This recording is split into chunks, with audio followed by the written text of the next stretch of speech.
Friends once again welcome back to polytechnical polytechnic easy है। तो friends आज की इस वीडियो में हम लोग पॉलीटेक्निक लेटरल एंट्री के रिगार्डिंग केमिस्ट्री के मोल कॉन्सेप्ट चैप्टर को वन शॉट में फिनिश करने वाले हैं। इससे पहले ऑलरेडी हम लोगों ने केमिस्ट्री के यूनिट 1 to 3 चैप्टर के एमसीक्यू हम लोगों ने कंप्लीट किया था। 1 से लेके 3 तक हम लोगों ने कंप्लीट किया था लेटरल एंट्री एग्जाम के रिगार्डिंग।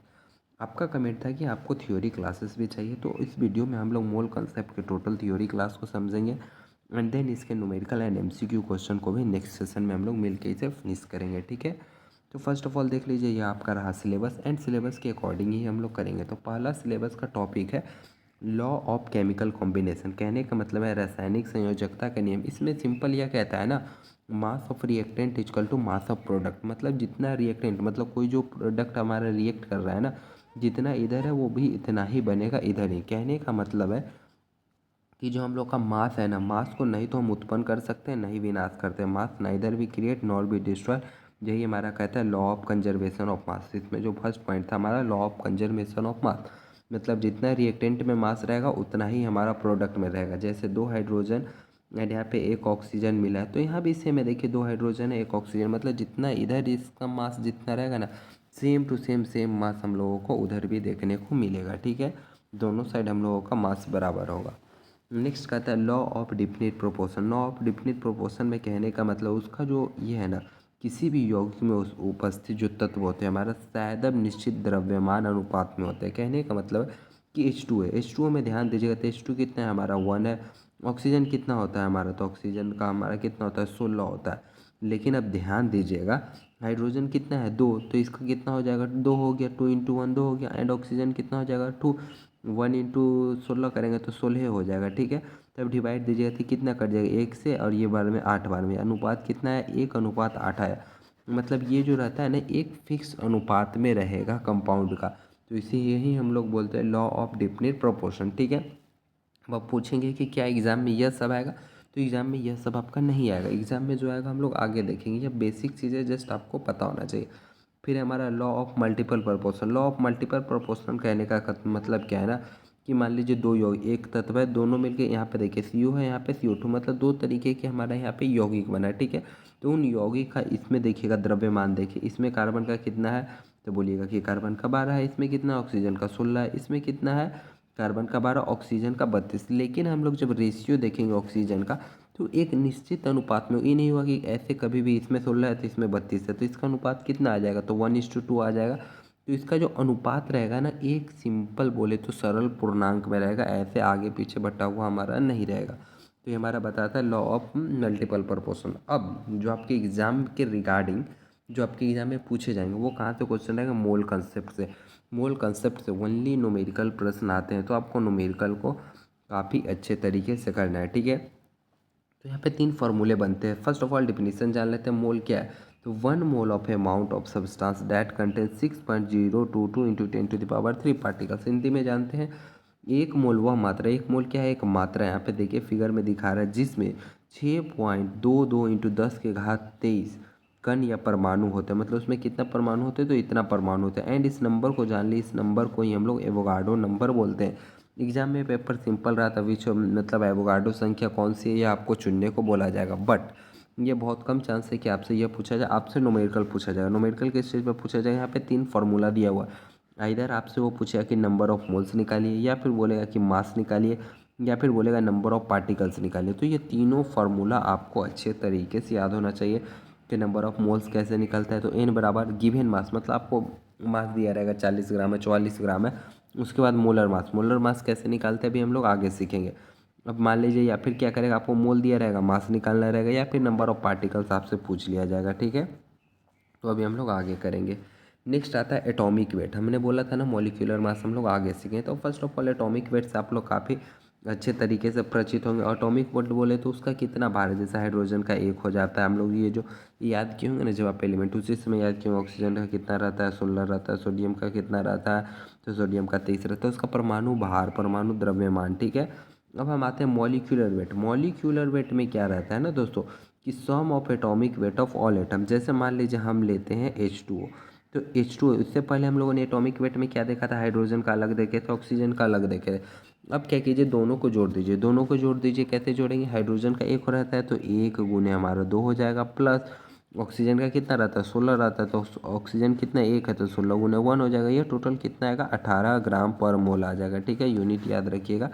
तो ये दोस्तों हम लोगों का, सॉरी फ्रेंड्स, अब दोस्तों हो सकता है आपको डिस्प्ले पे क्लियरली विजुअल होगा। तो हम लोग समझे थे कि हाइड्रोजन और ऑक्सीजन के निकाल के हम लोग क्या समझे थे कि H2O का मॉलिक्यूलर वेट क्या होगा। सेम आपको ऐसे ही H2SO4 ये सभी का मॉलिक्यूलर वेट निकालने आना चाहिए। क्लियर हो गया हम लोग कैसे निकालें मॉलिक्यूलर वेट। आई होप आपको कोई डाउट नहीं रहा होगा। ठीक है, अब हम लोग चलते हैं इक्विवेलेंट वेट पे। आपसे एग्जाम में मोल्स निकालना पूछेगा या फिर इक्विवेलेंट वेट निकालना पूछेगा। मॉलिक्यूलर वेट आपको निकालने आना चाहिए, क्योंकि बिना मॉलिक्यूलर वेट का नहीं तो आप मोल्स निकाल पाएंगे, नहीं आप इक्विवेलेंट वेट निकाल पाएंगे।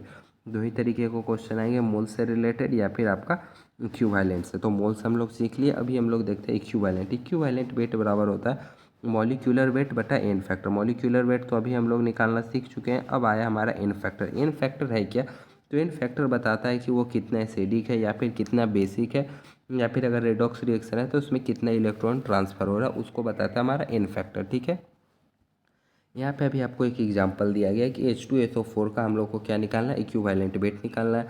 तो फर्स्ट ऑफ ऑल हम लोग क्या कैलकुलेट करेंगे, मॉलिक्यूलर वेट। मॉलिक्यूलर वेट मैंने अभी जस्ट आपको निकालना सिखाया था। ये हमारा क्या दिया गया है, H2SO4 दिया गया। ठीक है, हाइड्रोजन का कितना रहता है 1 रहता है, तो आप बोलिएगा 1 × 2 हो जाएगा। प्लस सल्फर का कितना रहता है, तो सल्फर का 32 रहता है, तो 1 × 32 हो जाएगा। प्लस ऑक्सीजन का कितना रहता है, तो ऑक्सीजन का 16, लेकिन 4 ऑक्सीजन है तो 16 जो का कितना हो जाएगा 64 हो जाएगा। इसको टोटल हम लोग कैलकुलेट करेंगे तो ये टोटल हमारा 98 आ जाएगा मॉलिक्यूलर वेट। ठीक है दोस्तों, एंड इसका बेसिसिटी की बात करें तो मतलब ये कितना ज़्यादा क्षारीय है। तो कितना ज़्यादा क्षारीय है तो ये क्या देखिएगा ना, अभी मैं आपको आगे दिखाऊंगा कि H2SO4 जल में घुस के मतलब जल में ये हमारा मिक्स होके बोलते हैं, ये बोले ना, अगर वो जल में घुलेगा तो कितना आयन निकालेगा। तो उसका बेसिसिटी हम लोग का 2 आएगा, तो 98/2 करेंगे एंड 49 आ जाएगा।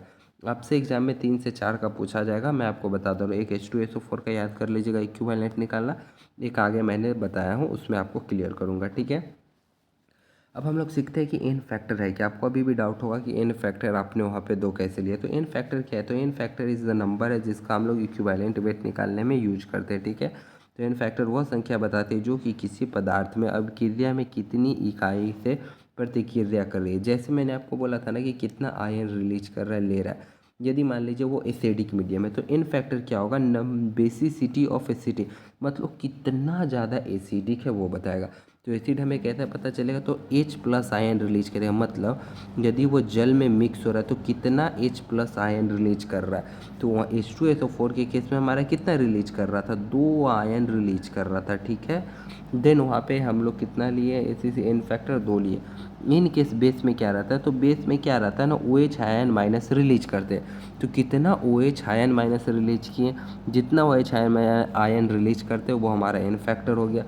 मेन मोस्ट इंपॉर्टेंट जो आपसे एग्जाम में क्वेश्चन पूछा जाएगा वो रेडॉक्स रिएक्शन का पूछा जाएगा। उसमें रेडॉक्स रिएक्शन में कि कितना नंबर ऑफ इलेक्ट्रॉन लॉस और गेन हुआ। रेडॉक्स रिएक्शन में क्या होगा, या तो इधर इलेक्ट्रॉन खोएगा या फिर जाएगा, तो जितना जाएगा आदान प्रदान जितना का होगा उसको ऐड कर देंगे, वही हमारा उसका एन फैक्टर होगा। ठीक है, अब हम लोग एसिड बेस और साल्ट तीनों का देख लेते हैं। ठीक है, तो फर्स्ट हम लोग एसिड का देखते हैं। एसिड में क्या है ना, कितना H+, जैसे HCl में देखेंगे तो एक रिलीज कर रहा है, H2SO4 में 2 आयन रिलीज कर रहा है, HNO3 में 1 कर रहा है, NH3PO4 में कितना कर रहा है 3। तो इससे आप लोग थोड़ा याद रखेंगे। मेन आपको किसको याद रखना है, H2SO4 को, HNO3 को आपको याद रखना है, इससे ज़्यादा कुछ याद नहीं रखना है। बेस की बात करें तो बेस में जैसे NaOH है, इसको यदि जल में घुलाएंगे तो कितना आयन निकलेगा, तो देखिए OH1 है तो एक के वो निकलेगा ना, यहाँ पे कितना OH होल ट्वाइस है तो 2 गो निकलेगा, यहाँ पे OH होल 3 है तो 3 गो निकलेगा ना। तो एन फैक्टर 1 हो गया, 2 हो गया, 3 हो गया, समझ गया ना। जितना जल में घुलने पे निकलेगा वही उसका एन फैक्टर यहाँ पे हम लोगों का हो जाएगा। ठीक है, सेम इसी तरीके से हमारा साल्ट में भी होगा, बट साल्ट से रिलेटेड आपके एग्जाम में पूछे नहीं जाते। आपसे एग्जाम में पूछे जाएंगे, किससे मोस्ट इंपॉर्टेंट आ जाएगा हम लोग का रेडॉक्स रिएक्शन।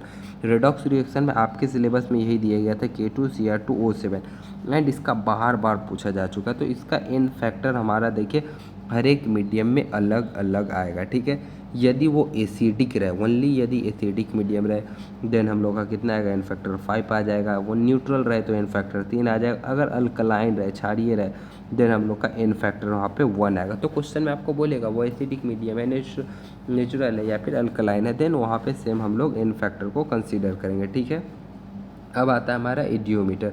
एडियोमीटर से ऑलरेडी हम लोगों ने एक एमसीक्यू पिछले वीडियो में किया था एंड आपके पीवाईक्यू में पूछा गया था। इसका उपयोग हम लोग क्यों करते हैं, तो गैस के रिएक्शन में जो वॉल्यूम में चेंजेज आते हैं ना, जैसे देखिए यहाँ पे वॉल्यूम में क्या आया, चेंजेज आया, H2O में ऑक्सीजन के वॉल्यूम में चेंजेज आया। तो इस चेंजेस को अध्ययन करने के लिए, पढ़ने के लिए हम लोग एडियोमीटर का यूज करते हैं मेजर करने के लिए। ठीक है, अब आपके सामने देखिए क्वेश्चन है, तो आपके एग्जाम में कुछ इसी तरीके का क्वेश्चन आएगा। उस समय से हम लोग थ्योरी पढ़ रहे थे, बच्चा वाला चीज़ पढ़ रहे थे। एग्जाम में रहेगा, मान लीजिए if 20 ml H2 react with excess oxygen then volume O2 use. मतलब बोल रहा है कि 20 ग्राम H2 O2 से रिएक्ट कर रहा है तो कितना ग्राम, मतलब कह रहा है 20 ml H2 react with access O2, मतलब बहुत सारे एक्सेस O2 के साथ ऑक्सीजन कर रहा है। तो बताइए वहाँ पे O2 का कितना यूज हो रहा है। एक्सेस ऑक्सीजन तो है लेकिन कितना आ रहा है। तो फर्स्ट ऑफ ऑल हम लोग क्या करेंगे, बैलेंस इक्वेशन लिखेंगे। H2 प्लस O2 मिला के हमारा क्या बनेगा, तो 2H2O बनेगा। बोले तो जल बन जाएगा यहाँ पे। तो अब ध्यान दीजिएगा कि 2 ग्राम H2 है, यानी 2 ग्राम H2 है एंड ऑक्सीजन हमारा कितना है, तो ऑक्सीजन बोलिए 1 है, तब बन गया हमारा जल। यानी सिंपल है, जितना हम लोग हाइड्रोजन लेंगे उसका आधा हम लोग क्या ले रहे हैं, उसका आधा हम लोगों का क्या लग रहा है, ऑक्सीजन लग रहा है। तो अब क्वेश्चन में ध्यान दीजिएगा, कितना बोला है, तो 20 ml H2 लेंगे। 20 ml H2 लेंगे तो ऑक्सीजन कितना लेंगे, तो आप बोलिएगा इसका आधा लेंगे। इसका आधा कितना लेंगे, तो 10 ml लेंगे। तो 10 ml इसका करेक्ट आंसर आ जाएगा यहाँ पे। ठीक है, आई होप आपको समझ में आओगे जी। क्या था ना, इसका अगर रेशियो देखेंगे तो 2:1, यानी जितना हम लोग हाइड्रोजन ले रहे हैं उसका आधा ऑक्सीजन ले रहे हैं। तो क्वेश्चन में बोला 20 ml लिए, तो उसका आधा कर दिए तो 10 ml आ गया। क्लियर हुआ दोस्तों। अब हम लोग चलते हैं अपने नेक्स्ट प्रश्न में। नेक्स्ट प्रश्न देखिए, बहुत छोटे छोटे प्रश्न है, इसको आपको ईजिली बनाना चाहिए। ऐसे एग्जाम में पूछने के कम चांसेस है, फिर भी हम लोग देखेंगे। How many moles in 36 gram of H2O। 36 gram H2O में कितना मोल हम लोगों का रहेगा। तो मोल निकालने का जस्ट मैंने आपको फार्मूला दोस्तों क्या बताऊँ, मोल बराबर हम लोग क्या रहता है, तो मोल बराबर आप बोलिएगा कि आप फार्मूला अभी जस्ट हमें बताए थे कि मास बटा यहाँ पे मैं लिख देता हूँ, मोल्स बराबर हमारा क्या रहता है, मास बटा क्या बोले हैं मैंने अभी जस्ट आपको, मॉलिक्यूलर मास। तो मास कितना दिया गया है, 36 दिया गया है, तो 36 लिख लेते हैं। एंड H2O का मॉलिक्यूलर वेट कितना रहता है, तो हाइड्रोजन का एक, तो ये 2 है तो 2 लिख देंगे। ऑक्सीजन का कितना है, तो 16, तो बोलिएगा 18 हो जाएगा। कट पीट के कितना आ जाएगा, 2 आ जाएगा कट। ठीक है, क्लियर हुआ। नेक्स्ट प्रश्न देखिए, एग्जाम्पल नंबर 2 में क्या बोल रहा है। इसका न्यूमेरिकल मैं अलग करूँगा एंड MCQ भी अलग हम लोग करेंगे। ठीक है, नेक्स्ट प्रश्न देखिए, आपका एग्जाम लेवल में इस टाइप का क्वेश्चन रहेगा, 2 स्टेप में बनने वाला। एग्जाम में देखिएगा आपका इसी तरीके का क्वेश्चन आएगा। क्या रहा है, calculate the number of molecules. हमें नंबर ऑफ मॉलिक्यूल्स निकालना है 11 ग्राम ऑफ CO2 में। 11 ग्राम ऑफ CO2 में मॉलिक्यूल्स निकालना है। तो सबसे पहले हम लोग क्या करेंगे, मोल्स निकालेंगे। तो नंबर ऑफ मोल्स बराबर क्या रहेगा, तो आप बोलिएगा कि कैसे निकालेंगे। तो हमारा 11 ग्राम दिया गया, ठीक है। एंड इसका मॉलिक्यूलर वेट कितना रहता है, 44 रहेगा। तो नंबर ऑफ मोल्स आ गया हमारा कितना, 0.25 हमारा मोल्स आ गया। अब मैंने आपको पहले बताया है कि मॉलिक्यूल्स निकालने का हमारा फॉर्मूला क्या रहता है। तो ये जो नंबर आया इसमें हम लोग क्या करेंगे, एवोगाड्रो नंबर से हम लोग गुना कर देंगे। तो एवोगाड्रो नंबर कितना रहता है, 6.023 इंटू 10⁻23। तो ये आ गया हमारा टोटल आंसर। तो एग्ज़ाम में आपका 2 स्टेप वाला प्रॉब्लम आएगा, तो उसे हम लोग क्लियर करेंगे। ये छोटे छोटे फार्मूला है, इसे आप लोग याद कर लीजिएगा। नेक्स्ट सेशन में हम लोग क्या करेंगे, इसके सभी MCQ को क्लियर करेंगे एंड थोड़े बहुत जो न्यूमेरिकल रहते हैं, कैसे न्यूमेरिकल सॉल्व करेंगे उसे हम लोग करेंगे। एग्ज़ाम में न्यूमेरिकल ओनली मोल्स से रहेगा, मोल से हम लोगों का निकालने का रहेगा, कितना मोल से कितना पार्टिकल से यह निकालने का रहेगा। इससे ज़्यादा आपको ज़्यादा कहीं भी ध्यान नहीं लगाना है। ठीक है, आई होप आपको यह चैप्टर अच्छे से क्लियर हुआ होगा। किसी भी प्रकार का डाउट रह गया तो कमेंट कीजिएगा। इसके नेक्स्ट पार्ट 2 में हम लोग उसे डेफिनेटली क्लियर करेंगे, जहाँ पे हम लोग इसका MCQ एंड इसके न्यूमेरिकल प्रश्नों को करने वाले हैं। हमारे साथ बने रहने के लिए आपका बहुत बहुत धन्यवाद दोस्तों। मिलते हैं फिर हम लोग अगली वीडियो में, तब तक के लिए bye bye, take care and Jai Hind friends.